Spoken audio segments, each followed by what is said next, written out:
Welcome to note class. Hi friends, ஹிஸ்ட்ரியில் நம்ம ஒரு டாபிக் கவர் பண்ணிட்டு வந்துட்டுருக்கோம். இன்றைக்கான டாபிக் என்னென்னு பார்த்தீங்கன்னா முகலாய பேரரசு. முகலாய பேரரசு பார்க்குறதுக்கு முன்னாடி நம்மளோட சேனல் சப்ஸ்கிரைப் பண்ணாதவங்க சப்ஸ்கிரைப் பண்ணிக்கோங்க. அப்படியே பக்கத்தில் இருக்க பெல் பட்டனை கிளிக் பண்ணிக்கோங்க. அப்போ தான் நான் போடுற வீடியோ ஒன்றுனா உங்களுக்கு நோட்டிஃபிகேஷனாக வரும்.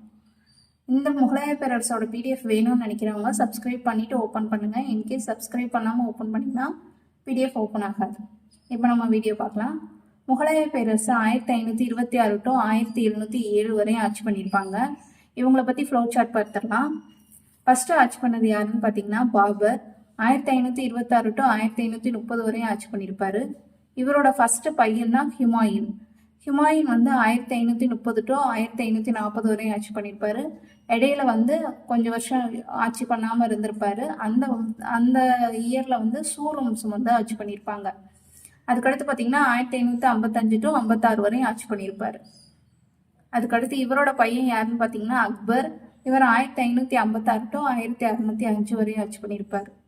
இவரோட சன் யாருன்னு பார்த்தீங்கன்னா ஜஹாங்கீர். இவர் 1605 டு 1627 வரையும் ஆட்சி பண்ணியிருப்பாரு. இவரோட பையன் தான் ஷாஜஹான்.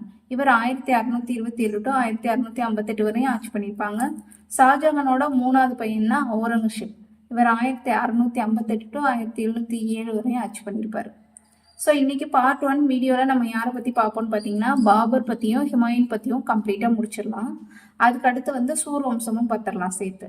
பார்ட் 2 வீடியோவில் அக்பருக்கு அப்புறம் ஜஹாங்கீருக்கு அப்புறம் ஷாஜஹானுக்கு அப்புறம் அவுரங்கசீப், இவங்க 4 பேர்த்தையும் பார்ட் 2 வீடியோவில் பார்த்துடலாம்.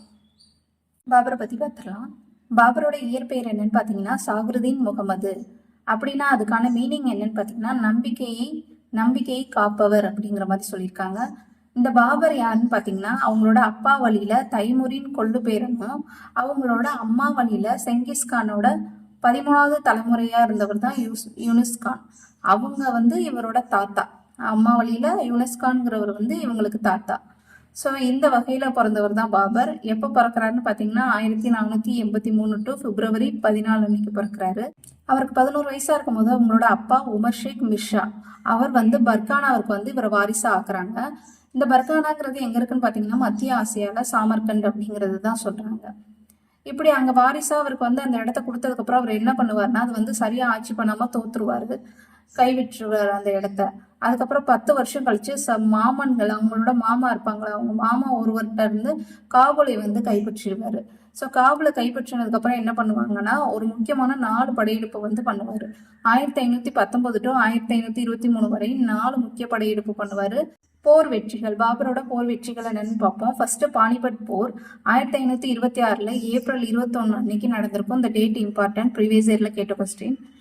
அதுக்கடுத்து பார்த்தீங்கன்னா அன்னைக்கு யார் கூட சண்டை போட்டிருப்பாருன்னா நம்ம லாஸ்ட் லோடி வம்சம் பார்க்கும்போது இப்ராஹிம் லோடி எப்படி அவரை தோக்கடிச்சு தான் பாபர் முகலாயர் சாம்ராஜ்யத்தை உருவாக்கியிருப்பாருன்னு பார்த்தோம் இல்லையா? அதை தான் இங்கே கொடுத்துருக்கேன். ஃபர்ஸ்ட் பானிபட் போர்னா இப்ராஹிம் லோடிக்கும் பாபருக்கும் நடக்கிற ஃபைட்டு. இதில் இப்ராஹிம் லோடி தோத்ததுக்கப்புறம் அவரை கொன்றுவாங்க. ஸோ பாபர் முகலாயர் ஆட்சியை நிறுவுவார். என்ன ரீசன்னால பாபர் இப்ராஹிம் ஈஸியா கொல்ல முடிஞ்சதுன்னு பாத்தீங்கன்னா பாபர் பீரங்கி படை யூஸ் பண்ணியிருப்பாரு. ஸோ பீரங்கி படை மூலயமா இந்தியாவில் ஃபர்ஸ்ட் யூஸ் பண்றது இவர் தான். ஸோ அதனால வெற்றி அடைஞ்சிடறாரு. ஸோ வெற்றி அடைஞ்சதுக்கு அப்புறம் இவருக்கு தனக்கு தானே பட்டம் ஒன்று கொடுத்துருக்காரு. அது என்னன்னு பாத்தீங்கன்னா இந்துஸ்தானின் பேரரசர் அப்படின்னு தனக்கு தானே பட்டத்தை வழங்கிக்கிறாரு. அதுக்கடுத்து பீரங்கியை பத்தி ஒரு பாயிண்ட் கொடுத்துருப்பேன். சீனர்கள் தான் ஃபர்ஸ்ட் இந்த பீரங்கிக்கு வெடிமருந்தை கண்டுபிடிக்கிறாங்க. அது மட்டும் இல்லாம கிபி 13ஆம் நூற்றாண்டு தான் ஐரோப்பியர்களுக்கு இது வருது. அவங்க 14வது நூற்றாண்டுல தான் இதே பகுதியில இந்த பீரங்கி யூஸ் பண்றாங்க. அதுக்கடுத்து கான்வா போர் 1527 நடக்கும். மேவாரின் அரசன், ராஜஸ்தான், மாலவம், செல்வாக்கு இதெல்லாத்தையும் சேர்த்து சித்தூரின் ராணா சங்கா அப்படிங்கிறவருக்கு பாபருக்கும் சண்டை நடக்கும். இதுல என்ன ஆகும்னு பாத்தீங்கன்னா இவர் யாருன்னு பாத்தீங்கன்னா ராணா சங்கா ரஜபுத்திர வீரர். சண்டை நடக்கும்போது என்ன ஆகும்னா இவர் தோத்துருவாரு, இவர் வின் பண்ணிடுவாரு. என்ன ரீசன்னா அவர் பீரங்கி படம் வச்சிருப்பாரு. அதனால ஈஸியா இவர்கிட்ட நிறைய மனிதர்கள் இருந்தோம். பட் ஆனா இவரால் ஜெயிக்க முடியாது. ரீசன் என்னன்னா பாபர் பீரங்கி படம் வச்சிருக்கனால இவங்க எல்லாத்தையும் கொன்றுவாரு. இவருக்கு ஹெல்ப் பண்ணது யாருன்னு பாத்தீங்கன்னா இப்ராஹிம் லோடியோட பிரதர் முகமது லோடியும் இந்த வார்ல ஈடுபட்டிருப்பாரு. அது மட்டும் இல்லாம மேவாட்டின் அரசர் ஹசன் கான் அப்படிங்கிறவரும் இவங்க கூட போருக்கு ஹெல்ப் பண்ணியிருப்பாரு. பட் ஆனால் இவங்க எல்லாரையுமே பாபர் தோக்கடிச்சிட்டு கடைசியில் தனக்கு தானே இந்த இதை வெற்றி பண்றதுனால பட்டம் வழங்கிக்கிறாரு. காசி அப்படிங்கிற மாதிரி பட்டம் வழங்கிக்கிறாரு. அப்புறம் என்ன ஆகுதுன்னா, அந்த போரோட முடிவுல என்ன ஆகுதுன்னா, குவாலியர் தோல்பூர் கோட்டைகளை வந்து கைப்பற்றிக்கிறாரு. அதுக்கு அடுத்த போர் சந்தேரி போர் 1528 நடக்கும். ராஜபுத்திர ஆட்சியாளர் மேதினி ராய் அவங்களுக்கும் பாபருக்கும் நடக்கும். இதுல வந்து இவங்க தோத்துருவாங்க, பாபர் வந்து வெற்றி பெற்றுருவாங்க. காக்ரா போர் பார்த்தீங்கன்னா 1529 முகமது லோடி மற்றும் அவங்களோட மருமகன் சுல்தான் நஸ்ரத் ஷா அவங்க 2 பேரும் சேர்ந்து பாபருக்கு எதிராக போர் புரிவாங்க. இதுல பாத்தீங்கன்னா பாபர் வின் பண்ணிடுவாங்க, இவங்க 2 பேரும் தோத்துருவாங்க. அதுக்கப்புறம் இந்த காக்ரா போர்னு ஏன் பேர் வந்துச்சுன்னு பாத்தீங்கன்னா, காக்ரா நதிங்கிறது என்னன்னா கங்கையின் துணை நதி தான் காக்ரா நதின்னு சொல்றாங்க. ஸோ அந்த இடத்துல நடந்த போருங்கிறனால காக்ரா போர் அப்படிங்கிற மாதிரி சொல்லுவாங்க. அதுக்கடுத்து பாத்தீங்கன்னா ஆக்ராவில இருந்து இவர் வந்து திரும்பிடுவார் பாபர். திரும்பி லாகூர் போகும்போது அங்க என்ன பண்ணுவாருன்னா, வழியிலேயே 1530 இறந்துருவாரு போற வழியிலேயே. அப்ப அவர் இறக்கும்போது அவரோட வயசு என்ன பாத்தீங்கன்னா 47 வயசா இருக்கும்.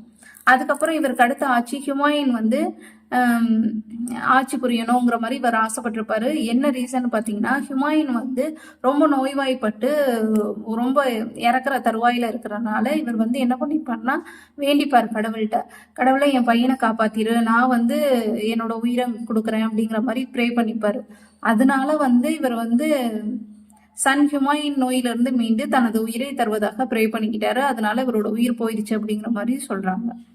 அதுக்கடுத்து பாத்தீங்கன்னா, பாபரை பத்தி எக்ஸ்ட்ரா பாயிண்ட் என்னென்ன கொடுத்துருக்காங்கன்னு பாத்தீங்கன்னா, அரபு மற்றும் பாரசீக மொழியில் புலமை பெற்றவர் இந்த பாபருங்கிறாங்க. அது மட்டும் இல்லாம இந்த பாபரோட தாய்மொழி என்னன்னா துருக்கி மொழி, இதுதான் பாபரோட தாய்மொழிங்கிறாங்க. அதுக்கடுத்து துசக்-இ பாபுரி அப்படிங்கிறது என்னன்னா அவரோட சுயசரிதை துருக்கி மொழியில் வந்து எழுதியிருக்காரு. இதுல அது மட்டும் எழுதாம இந்தியாவை பத்தி வர்ணிச்சும் எழுதியிருக்காரு. அப்படி இந்தியாவை பத்தி வர்ணிச்ச ஒரு சென்டென்ஸ் கொடுத்திருக்காங்க. என்னன்னா, இந்துஸ்தானத்தின் தலையாய மேன்மை எதுவெனில் இது மிக பெரிய நாடு, பெருமளவிலான தங்கத்தையும் வெள்ளியையும் கொண்டுள்ளது, ஒவ்வொரு பிரிவுக்கும் பல தொழிலாளர்கள் இருந்தன அப்படிங்கிற மாதிரி கொடுத்திருக்காங்க. அதுக்கு அடுத்த ஆட்சியாளர் ஹுமாயூன். இவர் வந்து பாபரோட பையன் தான் ஹுமாயூன். ஹுமாயூன் அப்படின்னா என்ன அர்த்தம்னு பாத்தீங்கன்னா நல்வாய்ப்பு அப்படின்னு சொல்றாங்க. அந்த பேரோட பொருள் வந்து நல்வாய்ப்பு. இவரோட ஸ்டோரி என்னன்னு பாத்தீங்கன்னா, இவருக்கு மொத்தம் 3 பிரதர்ஸ் இருப்பாங்க. அவங்க பேர் என்னன்னா கம்ரான், அஸ்காரி, ஹிண்டால் அப்படின்னு சொல்றாங்க. பேரர்ஸ் அவங்க அப்பா வந்து இறக்கும்போது ப்ராமிஸ் பண்ணியிருப்பாரு, நீ வந்து அண்ணாக்களோட தம்பிகளோட சண்டை போடாம இருக்கணும், அவங்கள வந்து கரெக்டா ஆட்சி பண்ணி கொண்டு போகணும் அப்படிங்கிற மாதிரி பாபர் வந்து ப்ராமிஸ் வாங்கியிருப்பாரு. ஸோ அதனால வந்து இவர் என்ன பண்ணுவார்னா, பேரரசை வந்து பிரிச்சு கொடுத்துருவாரு. கபீர் மற்றும் காண்டகர் அப்படிங்கிற பகுதியை வந்து கம்ரானுக்கும், சாம்பல் மற்றும் ஆழ்வார் பகுதியை வந்து மற்ற 2 பிரதர்களுக்கும் பிரிச்சு கொடுத்துருவார். பீகார் மற்றும் உத்தரப்பிரதேச லீடரா இருக்க ஷெர்ஷா வந்து ஹுமாயூன் கூட சண்டை போடுவாரு. இப்படி சண்டை போட்டுக்கிட்டு இருக்கும்போது என்ன ஆகும்னு பாத்தீங்கன்னா, தௌரா அப்படிங்கிற இடத்த வந்து 1532 சூனார் கோட்டையை வந்து கைப்பற்ற போகும்போது குஜராத் பகதூர் ஷா வந்து டெல்லியை நோக்கி படையெடுக்க வராரு அப்படிங்கிற செய்தி வந்து ஹுமாயூனுக்கு கேட்டுருது. ஸோ தெரிஞ்சதுக்கு அப்புறம் என்ன பண்றாருன்னா, உடனே உடன்படிக்கை போடுவோம், இப்ப வந்து நான் உன்கிட்ட போர் போட ரெடியா இல்லப்பா அப்படிங்கிற மாதிரி நான் வந்து குஜராத் பகதூர் ஷாவை எதிர்த்து போராடணும் அப்படிங்கிற மாதிரி இவர் சொல்லியிருப்பாரு ஹுமாயூன். உடனே இவர் என்ன பண்றாருன்னா, 4 மாசம் வந்து நான் உங்களுக்கு விசுவாசமா இருப்பேன் அப்படிங்கிற மாதிரி வாக்கு. பகதூர் ஷாவும் ஹுமாயூனும் போர் புரிகிறாங்க. இதுல ஹுமாயூன் வின் பண்ணிடுறாரு, பகதூர் ஷா தோத்துடுறாரு. ஹுமாயூன் என்ன பண்றாருன்னா, முடிவுல குஜராத் மாலவம் பகுதியை வந்து வின் பண்ணிடுறாரு. அதுக்கடுத்து பாத்தீங்கன்னா அஸ்காரியா ஆளுநராக நியமிக்கிறாரு. இவர் வந்து வின் பண்ணதுக்கு அப்புறம் என்ன பண்றாருன்னா, டெல்லியில வந்து அஸ்காரியா வந்து ஆளுநராக நியமித்துட்டு அடுத்த போர் பண்ணலாம் அப்படிங்கிற மாதிரி போறாரு. அதுக்கடுத்து பாத்தீங்கன்னா சௌசா போர் 1539 இது நடக்குது. ஷெர்கான் மற்றும் ஹுமாயூனுக்கு இடையில நடக்குது. இதுல ஷெர்கான் வின் பண்ணிடுறாரு, ஹுமாயூன் தோத்துருவாரு. 7000 முகலாய பிரபுக்கள் வந்து இந்த போர்ல வந்து கொல்லப்பட்டிருக்காங்க அப்படிங்கிற மாதிரி சொல்றாங்க. கங்கை நதியை அதாவது போர்ல கொண்டதுக்கு அப்புறம் ஹுமாயூன் என்ன பண்ணுவாருன்னா, தனியா தானே இருக்காரு, அதனால கங்கை நதி வழியா தப்பிச்சு ஒடியாந்துருவாரு. தப்பிச்சு ஒடியாந்து என்ன பண்ணுவாருன்னா, அஸ்காரி மற்றும் ஹிண்டல் அவரோட தம்பிகள்கிட்ட போய், அதாவது பிரதர்ஸ், அவங்கள்ட்ட போய் ஹெல்ப் கேட்கிறாரு. போர் அப்படிங்கிற மாதிரி சொல்றாங்க. இந்த கன்னோசி போருக்கு இன்னொரு பேர் என்னன்னு பாத்தீங்கன்னா பில்கிராம் போர் அப்படின்னு சொல்றாங்க. அப்படி இல்லைன்னா கானோஜ் போர் அப்படிங்கிற மாதிரி சொல்லுவாங்க. ஹுமாயூன் படை முற்றிலும் தோற்கடிக்கப்பட்டது. அதாவது இவர் போய் ஹெல்ப் கேட்குறாருல, அவங்க தம்பிங்க எல்லாரும் சேர்ந்து வந்து போர் புரியுறாங்க. இதுல டோட்டலா க்ளோஸ் பண்ணிடுறாங்க ஹுமாயூன் குரூப்பை. அதுக்கப்புறம் இந்தியாவை விட்டு 15 வருஷம் வெளியில போய் வாழ்றாரு. ஹுமாயூன் டெல்லி விட்டு போனதுக்கப்புறம் சூர் வம்சம் வந்து ஆட்சி பண்ணுது. 1540 to 1555 வரையும் ஆட்சி பண்றாங்க. அதாவது ஜாகிர்தாரின் குடும்பத்தில் பிறந்து பரீத் என்று அழைக்கப்பட்டவர் தான் யாருன்னு பார்த்தீங்கன்னா ஷெர்கான். இவர் வந்து ஒரு புலியை கொன்னனால இவர் வந்து ஷெர்கான் அப்படிங்கிற மாதிரி கூப்பிடுறதா சொல்றாங்க.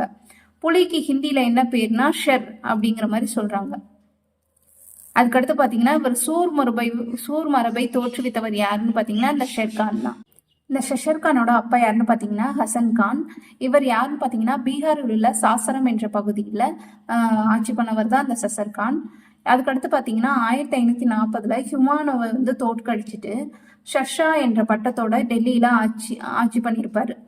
அதுக்கடுத்து கரெக்டா ஒரு 5 வருஷம் ஆட்சி புரிஞ்சதுக்கு அப்புறம் 1545 உயிரிழந்திருப்பாரு. என்ன ரீசன்னால இறந்திருப்பாருன்னு பாத்தீங்கன்னா வெடிகுண்டு விபத்துல வந்து இவர் உயிரிழந்துட்டாரு அப்படிங்கிற மாதிரி கொடுத்துருக்காங்க. அதுக்கடுத்து இவரோட பையன் 2வது இஸ்லாம் ஷா 1523 வரையும் ஆட்சி பண்ணியிருப்பாரு. சிறு வயதிலேயே இவரும் இறந்துருவாரு. அதுக்கடுத்து ஹுமாயூன் வந்து தப்பி உண்ணார்ல, 15 வருஷம் இந்தியா விட்டு வெளியில இருந்தாரு இல்லையா, இந்த செய்தி அவர் கேட்டு ஹுமாயூன் வந்து மறுபடியும் டெல்லியையும் ஆக்ராவையும் மீட்டுருவாரு. இந்த சூர் வம்சத்தோட ஆட்சியில வந்து 4 முக்கிய அமைச்சர்கள் வந்திருப்பாங்க. அது யாருன்னு பாத்தீங்கன்னா வருவாய் மற்றும் நிதி நிர்வாகம். இதை வந்து திவானி விசாரத் அப்படிங்கிற மாதிரி சொல்லுவாங்க. வாசீர் எனவும் அழைச்சாங்க. அதுக்கடுத்து பாத்தீங்கன்னா படைத்துறையில வந்து திவானி அரிஸ் அப்படிங்கிற மாதிரி சொல்லுவாங்க.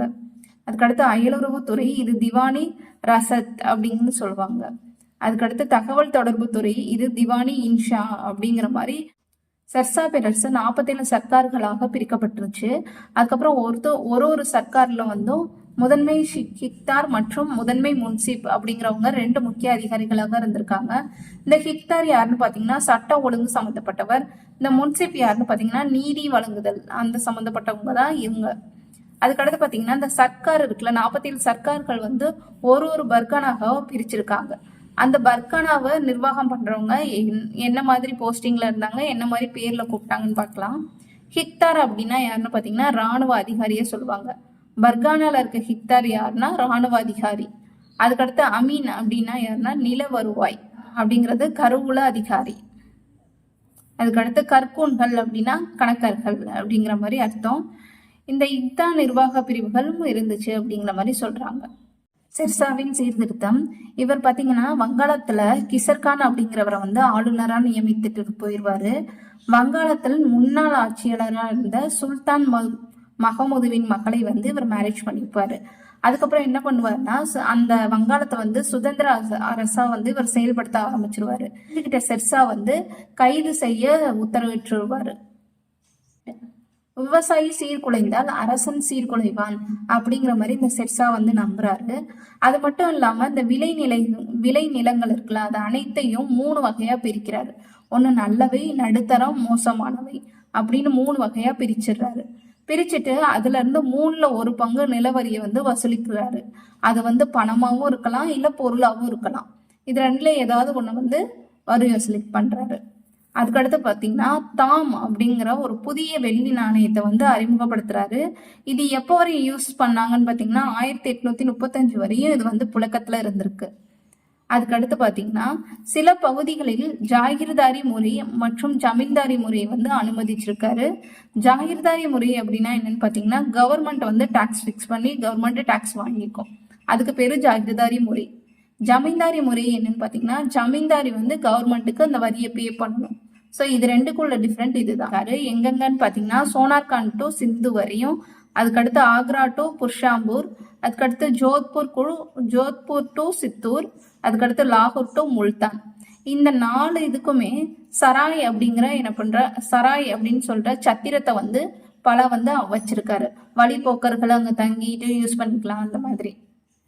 அதுக்கடுத்து பாத்தீங்கன்னா அலாவுதீன் கில்ஜியின் குதிரைகளுக்கு சூடு போடுதல் போன்ற முறைகளை ஷெர்ஷா வந்து பின்பற்றி இருக்காரு. அதுக்கடுத்து பாத்தீங்கன்னா இந்த போக்குவரத்துக்கு நுழைவு வரி மற்றும் இவரை பத்தி எக்ஸ்ட்ரா பாயிண்ட் என்ன கொடுத்துருக்காங்கன்னா வைதிக சன்னி முஸ்லிம் அப்படிங்கிற மாதிரி இவரை சொல்றாங்க. அது மட்டும் இல்லாம இந்துக்களுக்கு வந்து முக்கிய பதவிகளை வந்து அளிச்சிருக்காரு. அப்புறம் வந்து யமுனை நதிக்கரையில ஒரு புதிய நகரத்தை வந்து உருவாக்கி இருக்காரு. அது எங்க இருக்குன்னு பாத்தீங்கன்னா டெல்லியில உருவாக்கி இருப்பாரு அப்படிங்கிற மாதிரி சொல்றாங்க. பூரணா கிலா, இதுனா பழைய கோட்டை அப்படிங்கிற மாதிரி அர்த்தம். அதுவும் மசூதியும் மட்டும்தான் இப்போதைக்கு இருக்கான், வேற எதுவும் இல்லை, அழிஞ்சிருச்சுங்கிற மாதிரி சொல்றாங்க. அவரோட ஆட்சி காலத்துலதான் மாலிக் முகமது ஜெய்சி அப்படிங்கிறவர் புகழ் வாய்ந்த இந்து நூலான பத்மாவத் என்ற நூலை வந்து படைச்சிருக்காரு. தன்னுடைய கல்லறை மாடத்தை சாசரம் என்னும் இடத்துல அவர் கட்டியிருக்காரு. ஸோ இதுக்கு அடுத்து யாருன்னு பார்த்தீங்கன்னா ஹுமாயூன். 1500 மறுபடியும் இவர் 15 வருஷம் இந்தியா விட்டு வெளியில இது இருந்தார் இல்லையா. அதுக்கப்புறம் வந்து இந்த ஷெர்ஷா இவங்கெல்லாம் வந்து இல்லைங்கிற செய்தியை கேட்டுட்டு 1555 டு 1556 வந்து தன்னோட பழைய இடத்த வந்து இவர் வந்து பிடிச்சிடுறாரு. அதாவது கண்ணாசி போர்ல தப்பி ஓடிய ஹுமாயூன் பாரசீகத்தில் கொஞ்ச நாள்ல வாழ்ந்திருக்காரு. அது மட்டும் இல்லாம சிந்துக்கு செல்லும் வழியில பானு பேகம் அப்படிங்கிறவரை வந்து மேரேஜ் பண்ணிக்கிறாங்க. 1555 ஆப்கான்கள் முறியடித்து மீண்டும் அரியணையை வந்து இவர் ஏறிடுறாரு. 6 மாசம் கழிச்சு என்ன ஆகுதுன்னு பாத்தீங்கன்னா 1556 தனது நூலக படிக்கட்டு, அவரோட நூலகத்திலேயே படிக்கட்டுல இருந்து தவறி விழுந்துருவாரு. இவரை பத்தி ஒரு கூற்று கொடுத்திருக்காங்க.